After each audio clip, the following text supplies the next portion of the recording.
live. I already got 2 likes. Nobody in here, but I got 2 likes. That's cool. So I've been, for those of you who are watch this in post, 7:30, right? It's Thursday. Yeah. Got myself a My Laps. Little Christmas money. Oh, there's Stink. That's my kid's cat.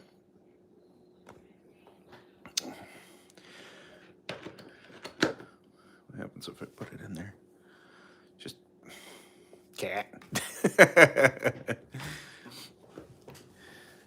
He is nosy. Oh, you missed the chicken, cat. Oh, my goodness. Hello, everybody. Maybe. Anybody? Yeah. So, product 41, I got a transponder because, you know, those of us who've been to races with hello, that you need a transponder, you got to rent one, you got to give them your license or a credit card or something like that. It gets quite annoying. And so I was able to pick up TR2, a Kart transponder with a year subscription. I don't even know, $150, something like that for I think it's $50 a year or something for the subscription, but to get the transponder and everything. Probably could have gone with 2 years, but I did single year. Oh, awesome. Thank you very much for subbing. I appreciate it. Normally we have a couple people in here, but I don't fret too much about the numbers. Sometimes it happens, sometimes it doesn't. It's okay. It's all I can do is put myself out there and hope for the best. I'll show those off if a couple more people come in. There are a lot of those. But yeah. Still winter, still in the kitchen, still chilling out. Just got done with dinner, like with 4 minutes to spare. I was able to get food in my gullet, and I was like, "Oh, hurry up!" And it's fairly, it's warm for New York for the winter. I was gonna do it out in the barn again, and then I just ran out of time. It would have taken me getting out there, getting set up, and all that, and I already had everything in here, so I figured might as well. But yeah, I hope everyone is doing well, and thinking about working on. So I'd been considering taking everybody's suggestion, which has always been a possibility of getting some sort of heat source out in the barn, and probably a convention a heater, a propane heater, and then I'll just run a fan behind it. I just need to take the nip out of the air so I actually can work out in the barn this winter. So my coworker actually has one. He said he hasn't used it in a couple of years, but it works fine. So hopefully I'll get that going. And if I do, in fact, I got to fill a propane tank and stuff, but if I do, in fact, do that, then I'll start holding these out in the barn again. I just feel a little more at home talking about carts when I'm surrounded. And if I can get out there early, then I'll be ahead of the game as far as preparation. And mostly, like, I want to get out there and I need to clean. I need to go through stuff. I found a couple things I'll probably be putting up for sale here real shortly on my Facebook or whatever. I got an extra C high performance old style rotor. I mean, it's all good, you know. The design's changed, it's improved, but that thing got me through many a moon. I'll be putting that up, and then probably my Eliminator steering wheel will go up for sale too, because I really enjoyed Matt Kaler's steering wheel on the clone. So I think what I'm going to do is I'm going to get a WKA, whatever. It's got spokes on it. I think I'm going to make this one that I have on the Shatter Blast, put that over on the Phantom, and then get a new one that has a spoke, so I'm technically, you know, legal. Looks like I can talk plants. No, that's my wife. It's a jungle in here. Yeah, it's. She was just saying that she has to winter. That unfortunately, it just you're in the mode of chilling out. That she's got to get on watering some of them, but it's cozy in here. There's I'm just used to it. It's fresh air, but yeah, I got the heater thing. Like I saw what kind of I was looking into it. Went to Tractor Supply, looked at some salamanders and what have you, torpedo style kerosene heaters, and I could spend a little bit of money on that, but my I have a finite amount of money that I've kind of saved already for karting. And I'd like that to be tires. I'd like that to be, things I need for the race season if I can help it. So I was like, trying to debate within my own head whether or not I really need this. And then I saw a salamander at work, and I asked about it, and it's just like, yeah, I'm pretty sure it works. Hasn't run in a couple of years. And then my coworker was just like, hey man, I got like the pot style propane heater, and it puts off a lot of heat. I have open rafters and everything, so there's no plenty of air getting in and out of there. I'm not going to suffocate myself, but I thought if I had that running and I just had a fan on low behind it, kind of pushing that heat towards me or towards the area that I'm going to be in, it'll make it bearable, and I can actually get some work done this winter. I'm not maybe I'll be able to do the live stream out there if I get that setup going. I have to ask Kevin next week or maybe tomorrow. But yeah, you like that? We were shining there, and then this is the way. And then we forever have Jack chilling out on the wall. It's not just a Christmas thing. It's not just that's an all year. We like it eccentric. Oh, we got here. I'll show you real quick.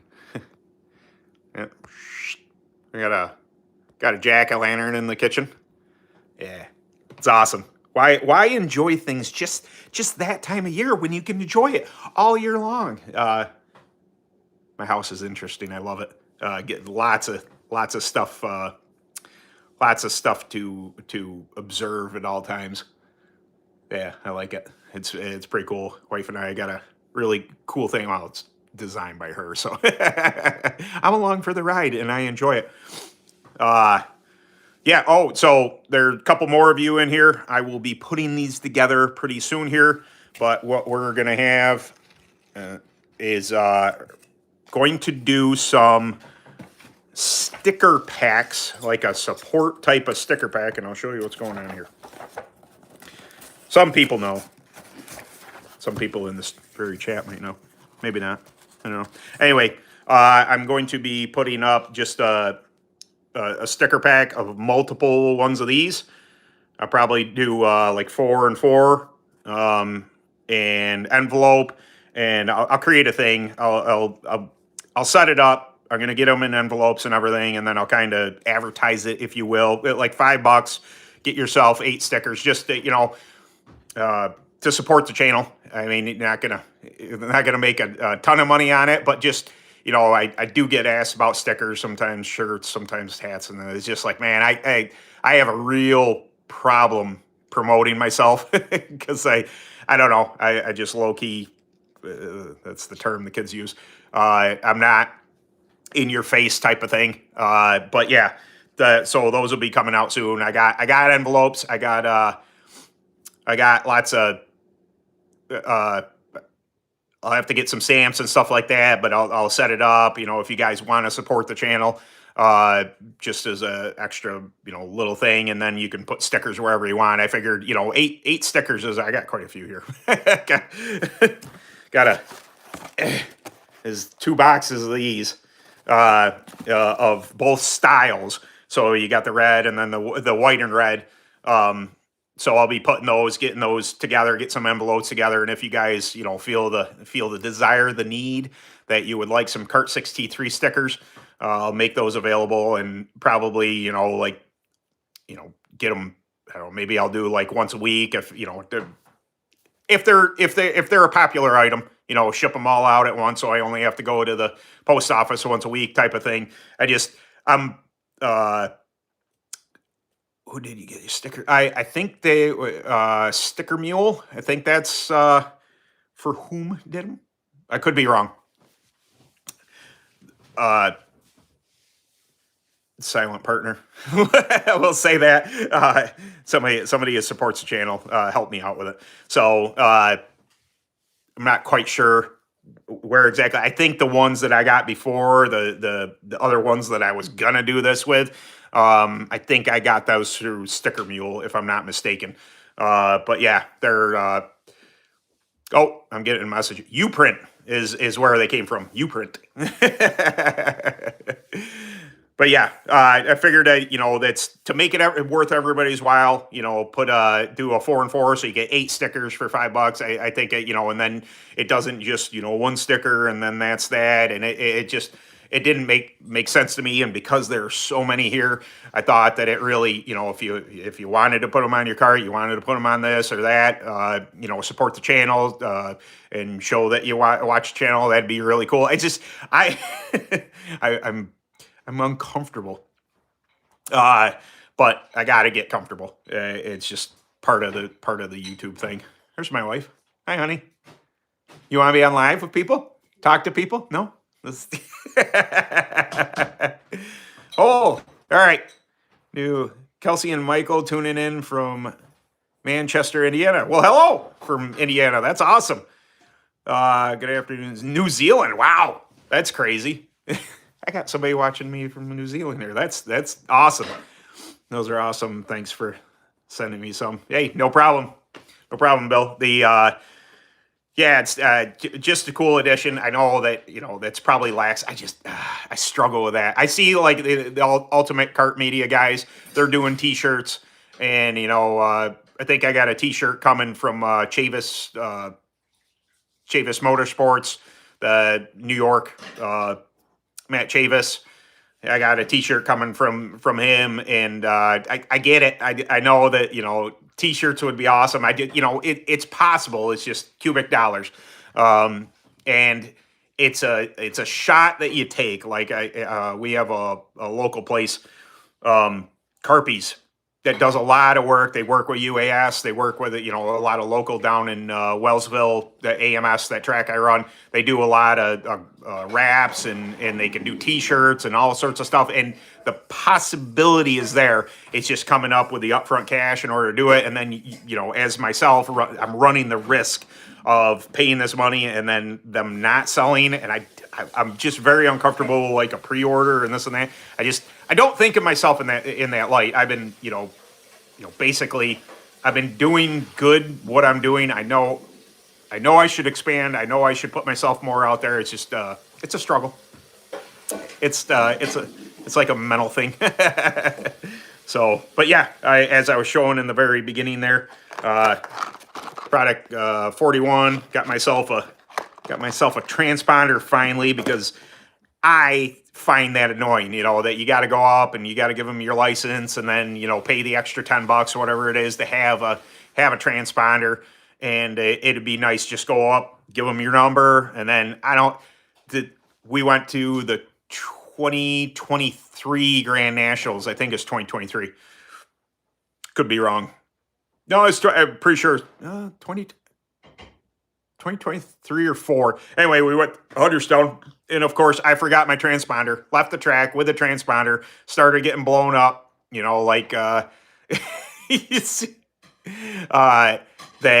From my buddies were well aware. Hey, there's Ben, and they had my license. I was down in PA, so I had to make a special trip back to the track and get my license back and return it. And it's not the first time that I've ever tried to escape the track with a transponder. So I figured getting one of these really helps.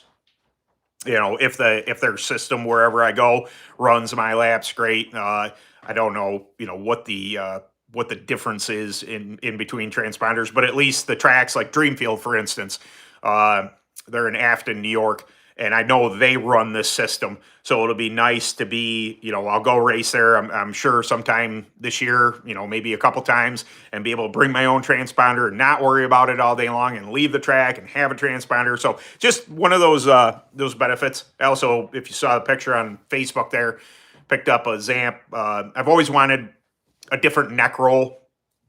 I left it out there, but it's kind of like the motocross style. where it snaps around. It's got a clasp in the front and a little more solid, a little thinner, but a little more solid. Eventually, I'll probably do a video on that, on neck rolls and stuff. Those, again, I'm not overly concerned with, the views. It's nice to have people watching and everything, but I'm not somebody who focuses on the views. And I did a safety equipment thing video one time, and it really didn't do so hot. But it's stuff that the new karter needs. The things that you should be wearing and this and that. And I always wanted one of these type of neck rolls, the neck braces, and I found myself in a position this year that I was able to get one. And then I also got a receiver holder for the helmet. So I'll probably be doing a short or something like that, me sticking it on there and showing, running the wire inside the helmet, just so it's a lot easier than I don't have a new receiver. I have an older one, something B, whatever it's called. And I got a long a long cord for it, or a long headphone cord for it. So that'll be nice. I'll be able to kind of tie things up and just pop the helmet, put the earpieces in, put the helmet on, and then that works.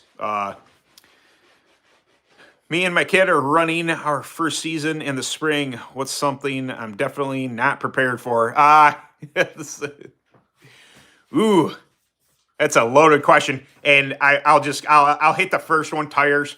And the biggest gripe slash thing is tires. It's tough. Tires take a long time, as long as and I know the arguments. I know people want to get rid of tire prep. I totally understand, but as it stands, tire prep is a real big thing. And if you're new to it, it's going to be very overwhelming. It doesn't have to be complicated. One or two chemicals, if you're allowed to prep, if you're not allowed to prep. I'm just saying, if prep is a thing and people are prepping at track and they're working their tires and stuff, that's going to be something that you might think about getting a hold of. And like I said, it doesn't have to be overly complex. It doesn't, if you're running Burris, if you're running Reaper or whatever, it doesn't have to be crazy. Expect that your tires might be a little off if you're not into that type of thing already.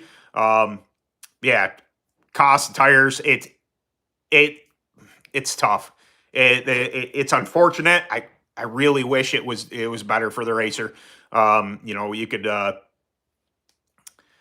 it's tough. Cost, understanding what to do and fix a loose condition or a push. Yeah, that's making adjustments, knowing, if you're brand new to it, just getting a feel for it, especially your kids.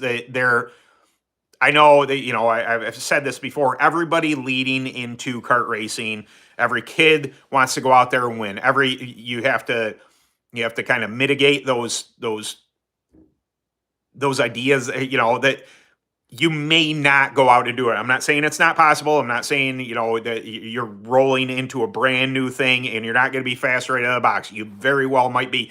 Chances are, running a correct line, being able to define what is loose, what is tight. Is it understeering? Is it oversteering? Is it, these things, they just take time. So I would go into it with an open mind, knowing full well, hey, you're not gonna be just, ripping off new track records your first time out or first couple times out. That it's a learning curve. You go into it. This is brand new to us. Just go out, get some experience. That every kid wants to win.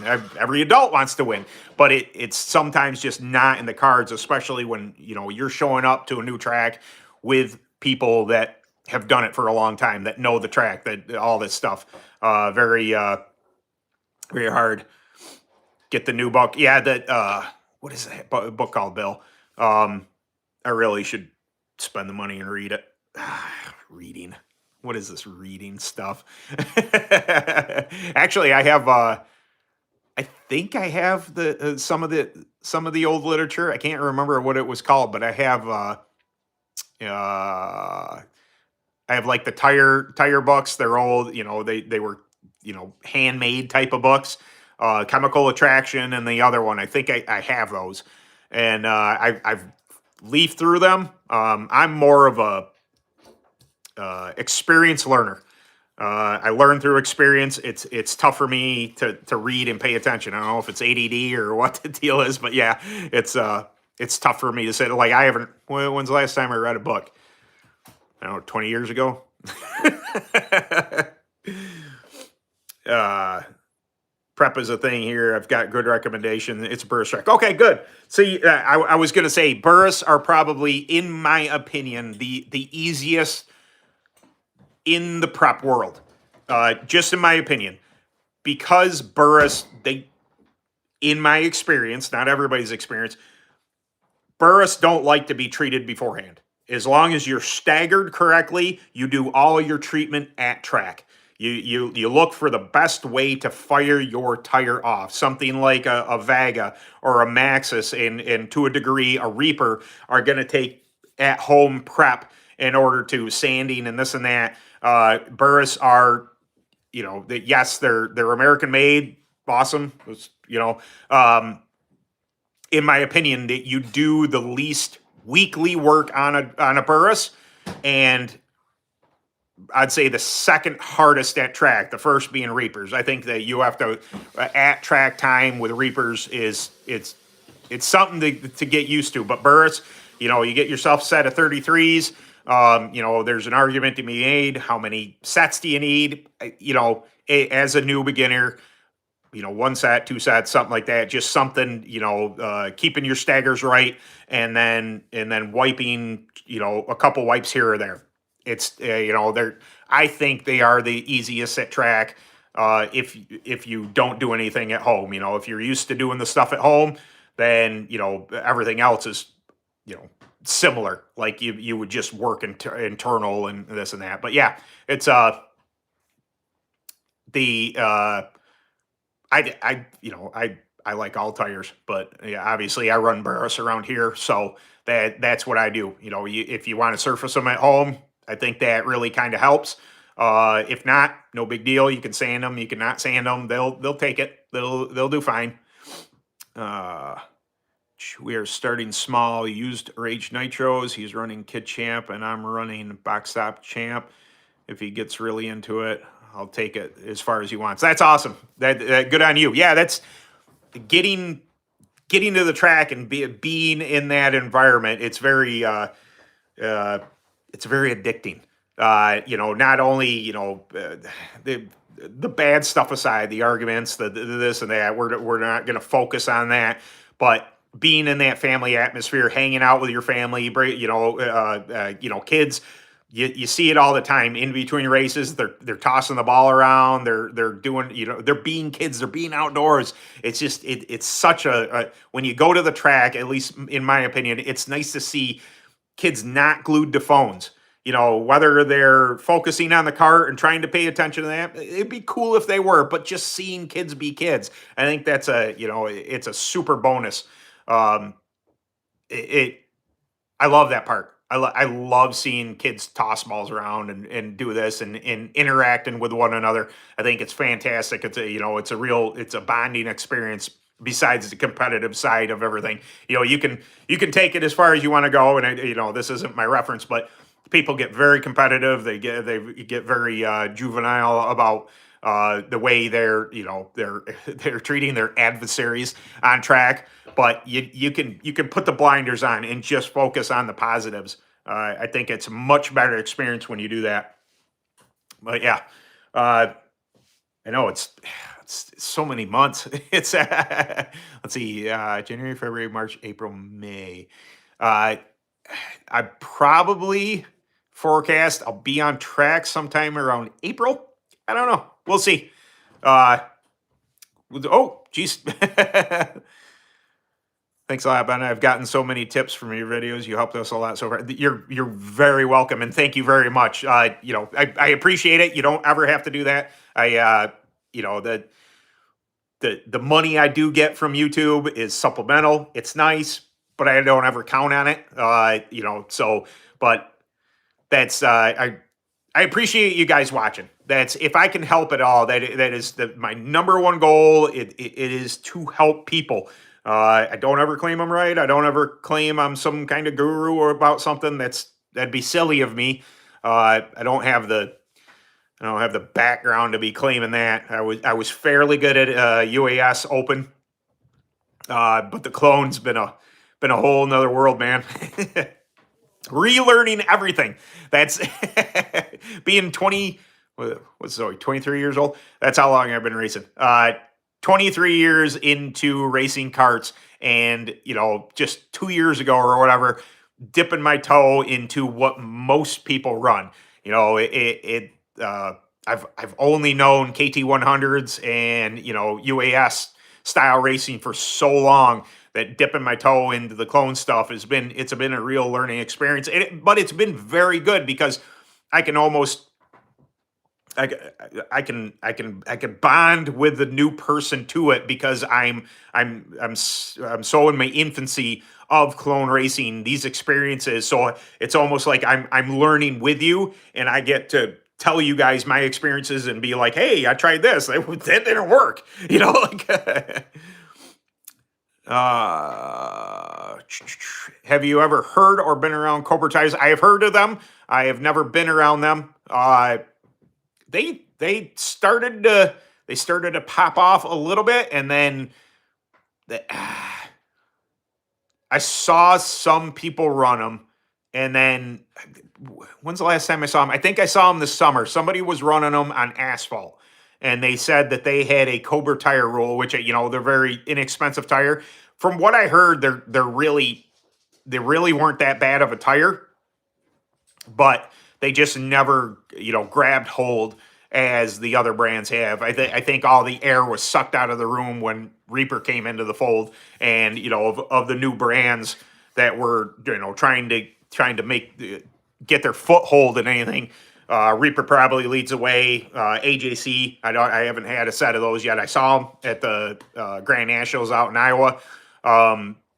Again, look like a good tire. I've heard really good things about them, but it's tough. Like, because I'm in the northern part of the country, up in New York here, a lot of the tires are designed for your pretty standard southern style track, or a dry hard track. They work a little better. We have a tendency to get really soft tracks up here, really, not even wet, but our soil up here doesn't really bind together as much as we would like it to do. We have gray clay, and then that gets kind of dirt gets turned into that, and then it has a tendency to tear up a little bit. But I mean, we're used to it. We're used to slideways racing. But yeah, Cobras, from what I know, and I know so very little, again, along the same structure concept as a Maxxis, as a Reaper, that wider type, flatter tire. To whereas up north here, we have a tendency to run, Burris SS11s, Burris 33s, Vega yellows. That's our kind of thing. So it's you know uh, area dependent, and unfortunately, the area I'm in, I don't have a whole lot of experience with tires outside of Burris and Vegas. I'm probably, in my opinion, I'm the my I'm the best, not I'm the best at Vegas.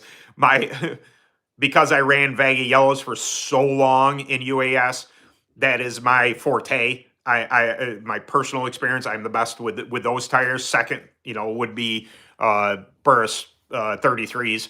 But every time I got to go to a track that runs Maxxis or Reaper, I'm a little far behind on what what everybody else knows. Pardon me. Sorry. I just run them in until the cords start showing nice. Yeah, that's there are a couple tires that are like that. I probably should do a video on that if I ever remember this conversation.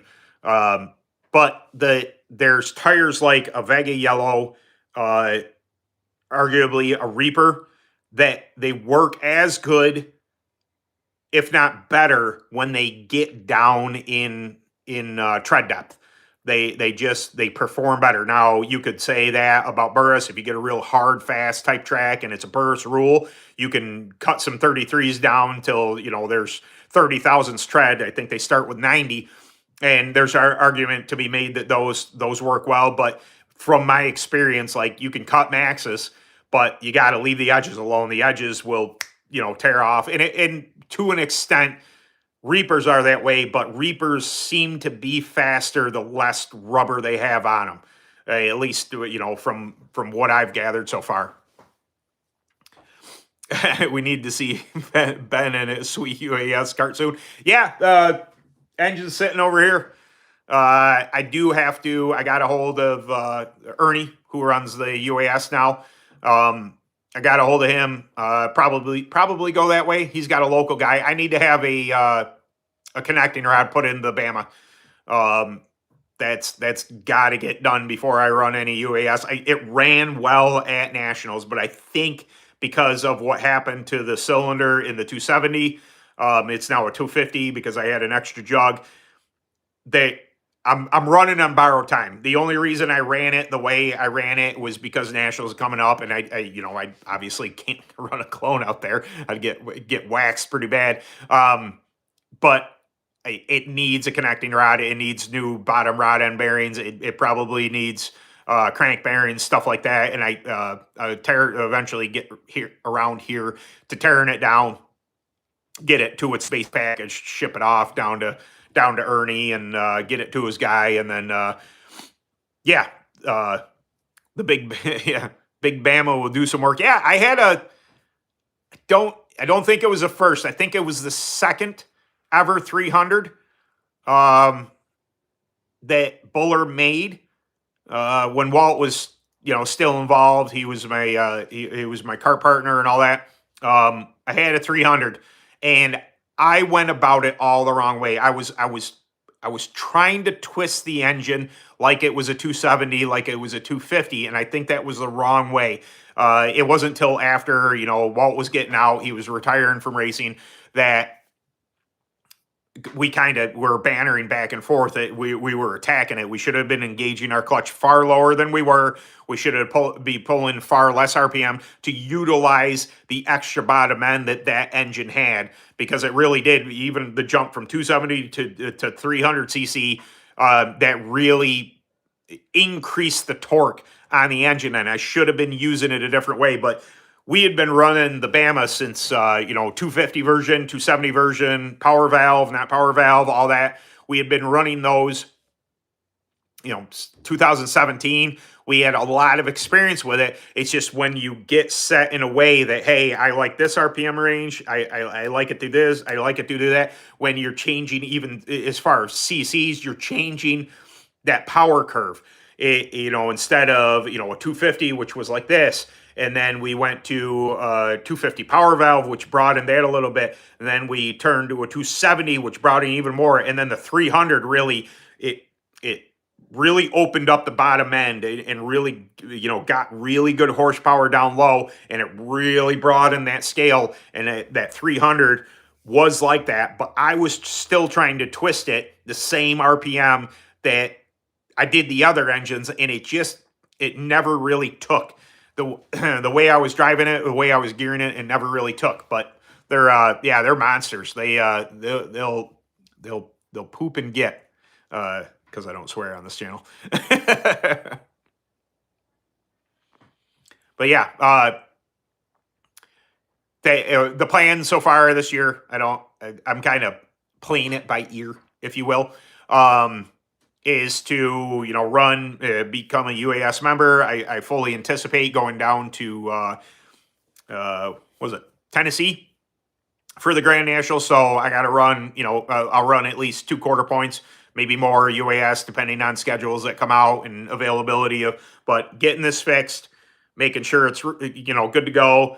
Again, not chasing points, just entering the points so I'm available to the point system, and I can go to the Grand Nationals, because those of you who don't know, you can't participate in the Grand Nationals unless you have, 1, are a UAS member, and 2, have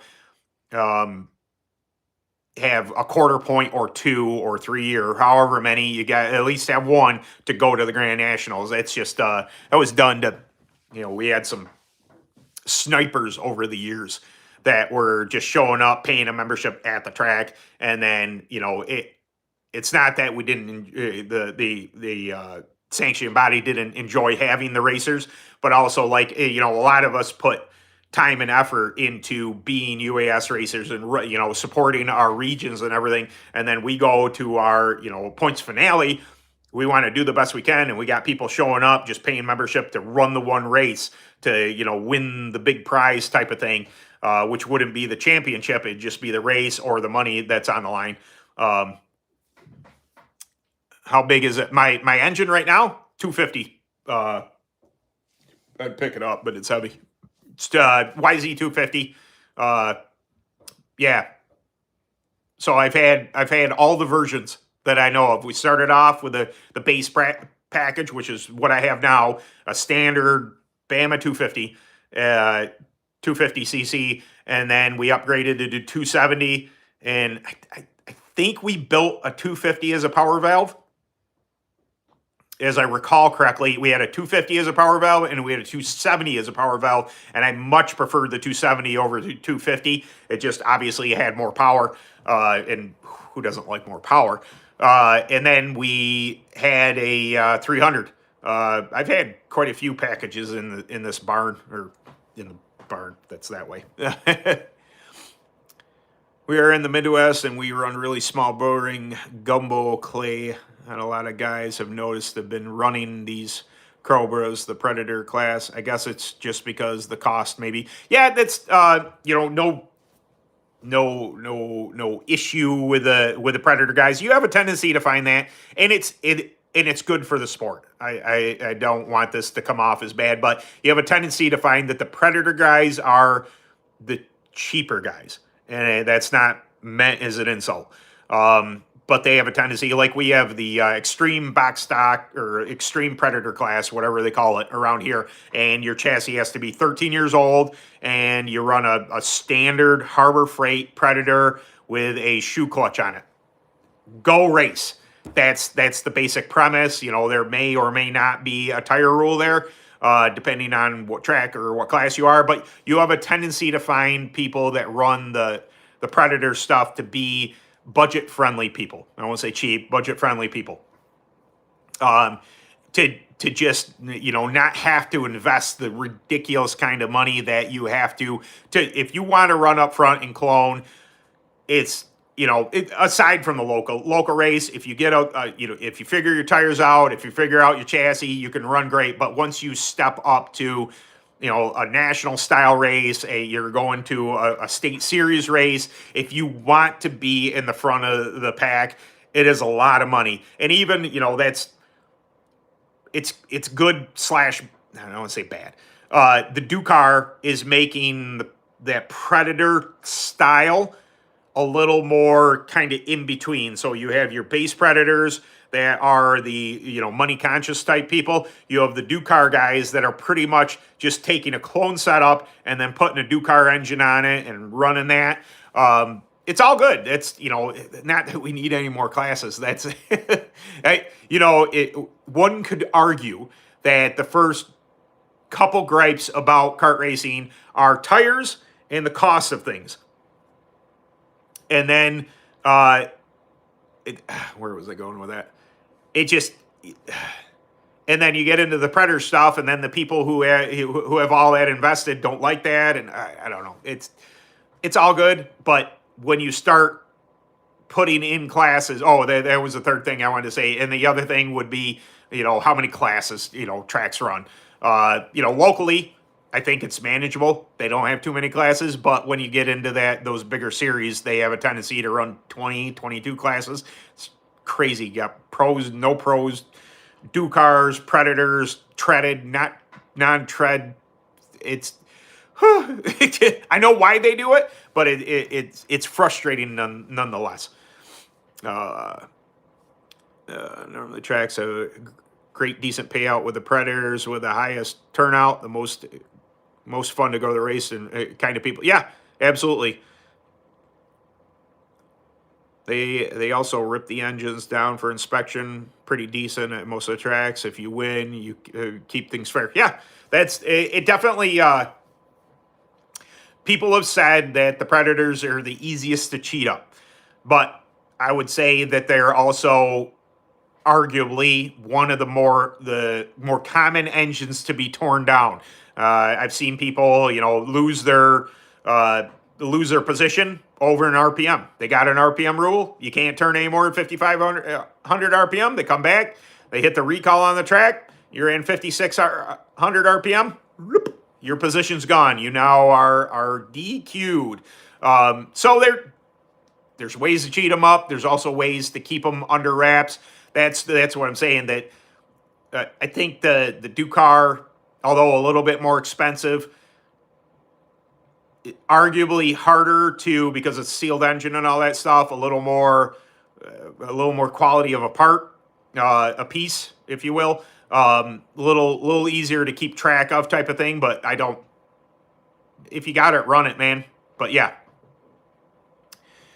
Just got my 2026 Evolve. Stoked to run it. Oh, that's awesome. Yeah.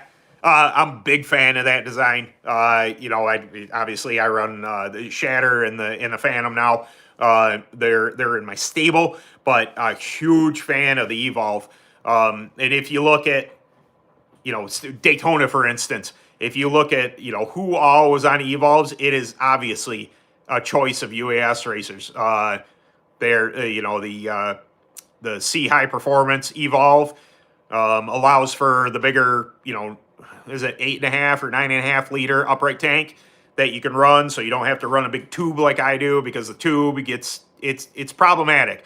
Like if I decide that I want to run the Shatter at the Grand Nationals, which I very well might, I'm going to have to cut off and re-engineer the brake system on the Shatter, and it's going to be a darn shame. I might do it. I might do it, but it's going to be a darn shame. I got to change that location because I have to fit that 3-gallon tank underneath my legs. To whereas a C High Performance Evolve, they just take. So if this is your steering, coming off of the chassis. This is your upright. Typical ones are sitting like this, and what Ultramax does for the C High Performance, along with other things, but they tip this up. So this connection point, so there's more room in between your steering shaft and the upright to allow for a Euro style tank, which is usually enough for us UAS guys to run. We got into the two big tube tanks. Like I said, I got a 3-gallon one. Have I ever burned that much fuel? No, but I've also never ever run out. Yeah, do it. Just buy an Evolve. I would run an Evolve, especially in UAS. Absolutely, I would run a lot. I would love to say. I'd see Matt Kaler that builds the Shatter chassis. He's a UAS guy, so that falls right in line with I. He knows what's up. He knows what numbers he likes down south, and knows what it takes to make a Shatter run as a UAS. So if I do convert mine, you can be darn sure I'll be reaching out to Mac and saying, "Hey, buddy, what kind of numbers you got running on there? What are you doing to this? What are you doing to that?" Obviously, I got to do a conversion over, do the brakes. It's just, I would like to do it. The problem with converting it over is that Shatter is my clone cart. Transferring it back over, it becomes a real pain. When I was running, complete Phantom, whether it be the Recon or Scythe, they were all set up similarly, except for basically Nerf bars and rear axle components. The brake system, the gear hub, and all that stuff. Now, if I want to change over, if I do want to make the switch, if I do want to run the Shatter at Nationals, I got to change all that stuff over. I got to tear out the whole brake system. I got to put the other brake system in it. It's going to be a lot of work.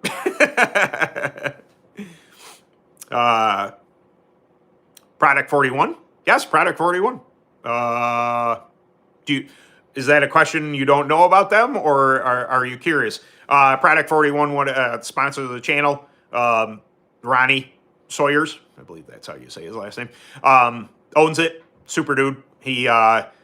That's who I got the Zamp helmet from, and also I made the order, and that's who I got this stuff from. The neck roll, my laps, and got the receiver to go on my helmet. So it's just a little bit. I believe all orders. I'm sure there might be an exception, but I don't think so. I think pretty much he sells just in general smaller race products. He distributes not only to kart racers, but to a lot of. He does. Is it Ford Racing? He does road course stuff and this and that. I believe he is he's a teacher in that type of stuff. But full on, it's. I was explaining to a gentleman bought a helmet due to my recommendation. And he posted online and tagged me in it and stuff, and that was awesome of him. But he had mentioned to Ronnie, that I'm the one that kind of sold him on that. But I told the guy, when he was not waffling, but he was thinking about getting a helmet, and I said, listen, Ronnie's a racer's racer. I talked to him for like an hour on the phone, and it was just like, you maybe just in my head, but you expect to call somewhere and talk to somebody, and they're going to be very business oriented. Okay, this is this product, this is this. No. Ronnie's a racer. Ronnie loves racing. He's a racer's racer, and he just happens to own a company, Product 41, that distributes helmets and neck rolls and obviously my laps and stuff like that. And we were BS. It was just like being with your buddy at the track. He's that type of dude, and I love that. You don't find too many corporate style type of people in what we do in kart racing, but Ronnie is not one of them. He's a bro. He's a just wanted to say thank you for taking the time to do all this. I believe you really helped the sport and helped with all the confidence to do this. You're very welcome, and thank you very much for being here. The live, watching the videos, it helps me, and I hope that in you helping me watching the videos that I helped you, even a small bit, even if it's something just quirky. This Sunday, more than likely, per request, somebody was asking me about changing brake pads. So I'm going to talk probably on doing a little on brake pads, and because I have the 5.3 titanium stuff, I might dive a little bit into that. Not crazy, but obviously make a mention. Obviously, see High Performance. I run their rotors and their brake stuff on my UAS ride. Also, if anybody's interested, Matt Kaler at Kaler Custom Karts, he does a rear brake rotor as well. If you're looking for big braking, but either or, they're both fantastic pieces. But I could go into the thicker rotor and this and that. But basically, the premise was, how do you change brake pads? And I thought, man, I have not done that yet. And I happen to have the UAS cart torn down, so it's not that big of a deal to actually, have the rear caliper apart and show the pads coming out, how to change them type of thing. I'll more so just explain what's going on the shatter, because that is a different style of caliper. And I want to make a point of that as well. I actually have a chest harness for the phone. I record all my videos on phone, and I have a chest harness en route. So the theory is, if I have it by then, I'll be wearing that. I'm just going to, put it on my chest, and that frees my hands up. I don't have to hold the phone. I can use both hands. I can actually, articulate where I'm going with things. This is the theory. This is if it comes in time. If not, I'll just hold the phone. But yeah, that's the intent. Sunday's video. Ben, have you a good night? Got to spend some quality time with a wife, and she likes me. Yes, that's this weird thing. My wife likes me. I don't know why. I like her a lot, but why she likes me? It's been we've been together over 30 years. In 2028, we'll have been married 30 years. So 3 years, yeah. You're I don't know, whatever. I can't do math. We've been together a while, since high school. I got myself one of those older chicks. I was 17 at the time. I mean, when I graduated, I was going to be turning 18, so it was just on the brink. But we met in the winter of '94. And then we're dating by springtime or no, his February. So it was still winter, but yeah, you get where I'm in '95. So yeah, we've been together a while. 2026. So yeah, that's 31 years. 31, 31 years. Will be yeah, that's right. But yeah, whatever reason she still likes me, who knows? But yeah, I was I was gonna do all this out in the barn, and I'm pretty warm. I'm wearing a sweatshirt, but I'm pretty warm. I was like, man, it'd be kind of nice to be out there in the cool air right now. Maybe next week. Maybe I'll get at my coworker, see about that. See about that heater. Maybe I'll be doing these out in the barn again. It'll just in general, like if I can fire it up, if I'm gonna do a video, fire it up just a little bit, just take the nip out of the air. It'll make it a little more comfortable this winter to be working out there. But currently in New York, it's really quite okay. Yeah, so I don't know. It's the winter. I want to say it's hard to come up with content because it's not. I got so many ideas, so many topics that I can go back on. But when we do lives like this, it's a little tough. Like unless people ask me questions, it's just like, oh, what are we going to talk about today? I'm just, they still get the race down south, which is awesome for them, but not so much here in New York. We're pretty much our last event was Syracuse Indoor, and then I think is it Motorama's coming up? No, did that already happen? I know the Hog Barn. I think that indoor is coming up. Maybe it is Motorama. I think somebody asked me about tires for Motorama, and I've never been, so I was just taking a kind of like, yeah, those should work. I'm assuming so, but yeah, those indoor events are still going on. That Williamston looked like a fun track. That'd be I should mark that on my I think it's Williamston. Mark that on my bucket list of tracks to go to. That was really cool. I gotta say, a little bummed. A little bummed I didn't go to Florida this year. To Daytona. That's a bucket list track. I want to go race. I want to do that. But as much as I want to race, I want to experience that. Just to have that experience, to do that type of thing. More so because I was a bit bummed. My YouTube compadres, the people that do the YouTubes were there, and I wasn't. I'm like, oh, what in the deal?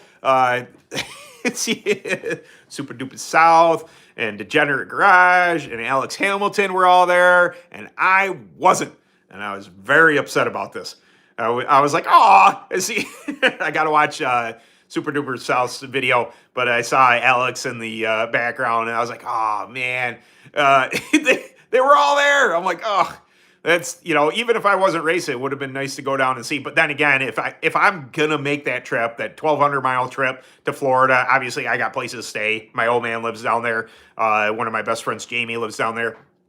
I got places to stay. But it's the 1,200-mile trip and directly after Christmas. That's a tough sell to do that. But one of these years, and then if I'm gonna go, might as well, throw the open in there and just, I probably wouldn't even take my trailer. Like just load my truck up, pile stuff high, do what I got to do. I did get a new tonneau cover. I got sick of that aluminum thing. Peel that back, shove everything I can possibly shove in the truck and just hightail it down to Florida. That maybe next year. Maybe I'll be in a financial position in order to do that. I just want to go and do it. The two tires you got to run, depending if I ran both days, just one day, whatever. I'd probably run the VAG a day if I had a choice, but I wouldn't hesitate to run the Reaper either. I got more experience with the Reaper now. I don't think I'd be as far in left field with it, so it'd be pretty cool to do, but just throwing everything. I did it before. I raced a lot of years out of a 2001 Caravan. I ran a lot of UAS races in a 2001 Caravan. Took out the back seat, shoved my cart in the back, loaded all my stuff on top of it. It is possible. It is doable, and I'm sure that maybe I wouldn't have to take a starter. I could borrow somebody's starter while I'm down there. That would lighten the load a little bit. Just cart in the back, engine, throw whatever tools I can in the cab and just hightail it down there. Maybe it'd be something to consider for next year. We'll see. We'll see if I'm in the financial position to make that happen or not. I would love to. And it just it if for no other reason than to get to hang out with the YouTube crew. I think it's fantastic what they're doing. I love their videos. I watch them. I don't always comment because I'm as much as I tell you guys to engage in comments on my videos. I'm terrible at I'll watch a video, but I'm like, that was a pretty good video, and then I close out, and then that's that. It's like I really should engage a little bit more, but it'd be cool to hang out with those guys. I think they are quite the personalities in themselves. I think it'd be a lot of fun. Or maybe not take the open. Maybe go try my hand at the clone. See where I'm at with it. Maybe at that point I get a real good handle on the shatter, and I think I got enough speed to do work down there and go and try. We'll see. It's all up for debate, but we are getting to the end here. So I will mention one more time. You'll see it. Obviously, I'll probably do a post on here, a video or something like that. But I am going to be doing the sticker packs. We're going to do 4 of these and 4 of these, envelope style. Shipped, $5 shipped for 8 stickers. I think that's going to be the deal. You could, it'd be awesome if you guys wanted them. Didn't want them, I guess take it or leave it. But it was a plan. I've been asked a long time for stickers. I thought that 8 stickers gives you more than enough to put them everywhere. But yeah. What exercises are best for karting? I love to train chest. I love to train upper body. I am one of those sorry suckers that doesn't like leg day. Honestly, core work, I would think, is the best work that you could do. I mean, you can do standard exercises. I do a lot of bench pressing, a lot of pulls, a lot of just in general working out. But if I were to say, anything, strengthen your core, do core exercises, that could be something as they call them burpees now. They used to be squat thrusts back when I was in school. Something, deadlifts, light deadlifts, strengthening your core. And I'm going to say cardio. Last year was the first year I didn't get tired. I did start off the year by doing cardio, just some time on the treadmill. Just building my heart rate up for a little bit of time. That really did help. Like there was, you eventually get into race shape, but it's hard because there are certain muscles that you use racing. I know we just turned left. You're holding your breath. You're concentrating. There's a lot more to it. Not only the mental side, but the physical side. The mental side will take a toll on your physical side. So if I were to suggest anything, I would suggest some kind of core work. Sit-ups are good core work. Squat thrusts or burpees, whatever they call them now. Deadlifts, stuff like that. Working your core would probably ideally be your best bet. And then I'm going to say cardio. If you can get on a treadmill, if you can do a spin bike, if you can do something like that, just work it up so you can sustain a higher heart rate for longer. That is, your heart is a pump, and it's pumping blood to your muscles. The more you use your muscles, the more your heart works. Well, if you increase your cardio, it's used to it. It doesn't get upset when your heart rate raises. You're going to be pumping blood along, no problem. You're going to find yourself, like I said, I started off with cardio at the beginning of the year. I am doing, I'm back to boxing a little bit, getting some cardio in. Went boxing yesterday, working the bag. We're doing 30-30s. It was terrible for a person of my age. 30 on the bag, 30 rest, seconds, and 30 back on. And then we did 4 sets of that, and then you get a 90-second break, and then back at it. And that was intense. And then I got tired of doing that. I just, pretty whooped out. So I did some sit-ups and stuff like that just to keep my heart rate up. Any form of cardio, that even walking, like a brisk pace type of walk, get your body moving so it accepts the fact that your heart rate is increasing. Once you're if you're out of shape and your heart rate spikes, you're going to find yourself having a real bad time. And you'll get to that point if you start racing early enough in the spring. You'll get to that point that you're in race shape by then. But it takes a while to develop that, so you're not falling out of the seat. To whereas this year, between the UAS racing and the clone racing, I don't feel as if I got tired at all. I have gotten my physical fitness to a point. My core work is gotten to a point with cardio and everything else that I didn't get exhausted. I'm sure I was puffing a little bit, huffing and puffing a little bit because of the concentration aspect of it. But it's in general, not only is it good for racing, it's better for you. If I'll never stand on a soapbox because I was highly athletic coming out of school, lots of sports, lots of basketball, lots of this and that coming out, and somewhere in my early to mid 20s, I faded off and I didn't get back into exercise until I was 40 again. And then I got back into exercise and it was a rough go. But it has all been worth it because I've gotten to that point that, not one thing I care about, but one of the things that I care about the most is racing and being able to do that. And I'm not saying that you have to be in shape for it. It does help. It's, some people, it just naturally comes to them. I race against some people that smoke heavily, and they do just fine. But for me, at my age, I really, and for any age for that matter, if you do a little cardio, if you do a little core work, if you just work your muscles to where they're accepting that higher heartbeat, they're accepting that adrenaline rush that you're gonna get, to whereas it doesn't spend you out like that. You're gonna be all up on the wheel, and all of a sudden everything's gonna be like, dude, what are you doing to me? It really does help with that type of stuff. But that's great. Don't get me going on that. One of my passions is exercise now. It's been for the past 5 years, working out, lifting weights, doing boxing, trying to be more fit.